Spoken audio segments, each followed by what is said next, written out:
자, 우리 R과 관련된 시험 문제 굉장히 출제 빈도가 낮다고 할 수가 있어요. 하지만 어떤 출제 유형 예상을 하고 들어가는 거랑 전혀 예상하지 못하고 들어가는 거는 차이가 크다고 할 수가 있습니다. 자, 여기 보시면 에어 퀄리티라는 데이터인데요. 자, 여기 있는 데이터, 우리 NA 값들 결집값이라고 하게 되죠. 자, 이 데이터 있는 한계 값도 있다면 해당되는 행을 삭제하는 명령어가 뭐가 있나요? na.omit이라는 함수 있다는 거 여러분 꼭 기억하시면 되겠습니다. 그죠? 정답은 그래서 3번이라고 할 수가 있어요. 다음 이번에는 R 스크립트 관련돼서 우리 에어 퀄리티와 str 명령어를 이용해서 하게 되면 다음과 같은 형태로 등장을 하게 되죠. 중요한 건 우리 시험 문제에서는 데이터 프레임 형태냐 벡터 형태냐를 추출하는 방법이 시험 문제 출제 포인트라고 할 수가 있습니다. 근데 중요한 건 뭐냐면 어떤 데이터 이름에다 달러 표시를 하게 되거나 또는 이와 같은 대괄호가 있을 때, 한 개가 있을 때와 두 개가 있을 때 다르다고 할 수가 있습니다. 이렇게 대괄호가 두 개 있을 때는 팩터로 추출한다. 즉 해당되는 열변수의 원작값만 추출하는 방법이라고 할 수가 있고, 자, 이와 같이 달러 표시도 마찬가지라고 할 수가 있겠죠. 그 다음에 여기 나와 있는 6개의 변수와 153개의 관측치는 뭘 보고 확인하나요? 자, 여기 나와 있는 str 함수를 돌리게 되면 자, OBS가 바로 153개의 관측값을 의미하게 되고 6개의 변수를 의미한다고 할 수가 있습니다.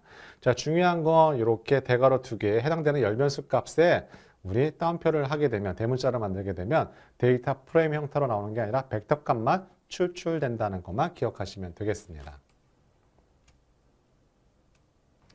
자, 3번 문제인데요.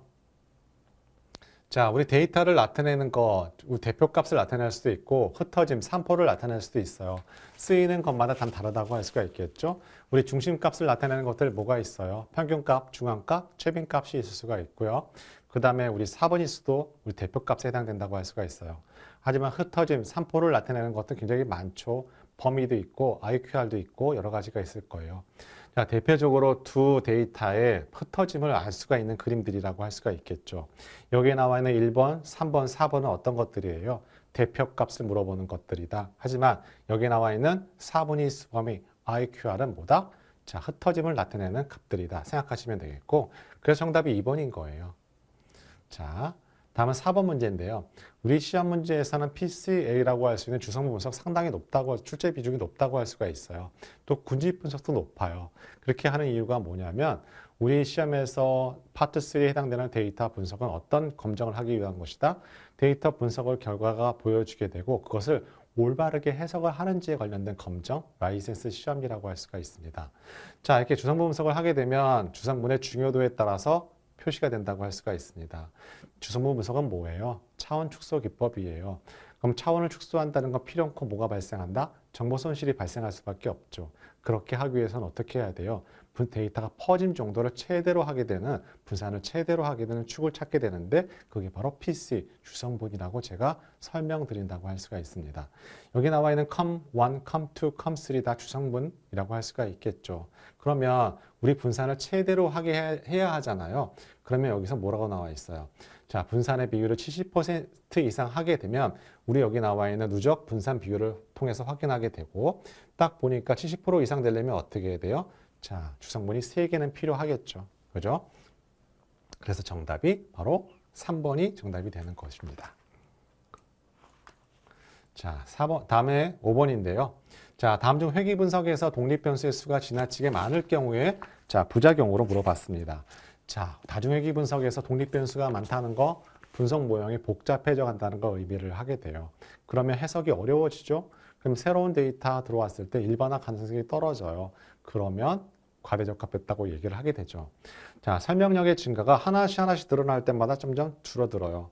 자, 일반화의 성능이 떨어지니까 2번, 3번에 해당되는 내용이라고 할 수가 있고, 자, 독립변수의 수가 많아지는 거랑 상대적 영향력 평가하는 거는 전혀 관련이 없어요. 정답은 그래서 4번이라고 할 수가 있습니다. 다음 6번. 자, 우리 멜트와 캐스트 함수로 이루어진 패키지, 바로 U-shape 패키지라고 할 수가 있는데요. 우리 이거 1과목이랑 약간 연관해서 생각해 보자고요. 아까 우리 운영상의 데이터베이스 어디다 저장한다 그랬죠? DW 저장한다 그랬죠. 그때 어떻게 저장한다 그랬어요? 자, 주제 지향적, 통합적, 시계열성, 비발성으로 저장한다고 말씀을 드렸잖아요. 자, 특정 패키지 형태로, 우리는 특정 형태로 변환할 때 쓰는 패키지, 대표적으로 바로 U-shape 패키지, 즉 운영상의 데이터베이스 DWDM의 변화를 할 때 사용하는 패키지라고 생각하시면 되겠습니다. 그죠? 다음 7번이에요. 자, 의사결정나무 우리 적용 데이터 마이닝 파트가 왜 높냐 하면요. 여러분 로지스티 회계 분석, 의사결정나무, 앙상블 모형 자, 이런 것들이 해당되는 챕터마다 장마다 한 문제 정도 출제된다고 할 수가 있어요. 그죠? 그러다 보니까 출제 빈도가 우리 8장에 나와 있는 적용 데이터 마이닝 파트가 높을 수밖에 없는 거예요. 자, 의사결정나무의 특징들이 나와 있는데 여러분 꼭 기억하실 거 비모수적이라는 거 꼭 기억하시기 바랍니다. 의사결정나무는 재기적 분할을 한다고 해요. 자, 어떤 하나의 변수를 두 개로 나누게 되는데 순수도가 증가하는 방향으로 재기적 분할 두 개의 파트로 나눠진다고 할 수가 있죠. 자, 여기 자본 데이터에 민감하다고 나와 있는데 오히려 재기적 분할을 하기 때문에 민감함 없이 분류할 수 있는 것이 바로 의사결정나무의 특징이라고 할 수가 있고 우리 시험 문제에서는 항상 인공신경망과 의사결정나무의 장점을 서로 혼용시켜서 나는 출제 패턴을 갖고 있다는 것도 여러분 기억하시기 바랍니다. 자, 8번은 우리 지도학습과 비지도학습을 구분하는 거예요. 지도학습과 비지도학습은 목표 변수가 있느냐 없느냐에 따라 다르다. 자, 1번 문제 보니까 대출 여부, 대출을 해줄까 말까 구분한다 할 수가 있고 두 번째 구매 고객들의 구매 패턴을 파악한다. 자, 구매들이 A군, B군, C군이 있다면 분류하는 거잖아요. 분류 모형이라고 할 수가 있고 자, 파산 여부, OX라고 할 수가 있겠죠. 그 다음에 우리 비슷한 성향을 가진 고객군을 파악해서 자, 단지 그룹핑하는 거 이거 군집 분석, 비지도 학습 방법이라고 할 수가 있겠습니다. 그 정답은 4번이라고 할 수가 있어요. 다음 9번. 자, 데이터 처리 과정은 많은 시간과 노력, 인내가 필요하죠. 그래서 이런 제약이 따르기 때문에 자, 이러한 상황에서 데이터 처리 과정을 위한 방법들 중 가장 적절한 것을 물어봤어요. 우리 아까 프로타이핑 배웠잖아요. 자, 문제 정의가 안 돼 있는 상태에서 데이터 기반을 통해서 문제를 재정의하는 거 바로 원시 모형 프로타입을 만들어서 진행한다는 것이 올바른 진행 방법이라고 할 수가 있습니다. 자, 10번은 R과 관련된 형태인데요. 자, 우리 그 아래서는 기본형과 복합형 나눠준다고 할 수가 있습니다. 기본형은 한 가지 형태만 데이터 유형을 표현할 수 있다고 할 수가 있어요. 대표적인 게 뭐가 있어요? 벡터, 행렬, 그죠? 어레이 같은 게 있을 수가 있고 데이터 프레임 같은 거 리스트는 다양한 종류의 데이터 형태 가능하다고 할 수가 있어요. 포함할 수 없다 하면 잘못된 오답보기라고 할 수가 있겠죠. 자, 다음 11번 문제인데요.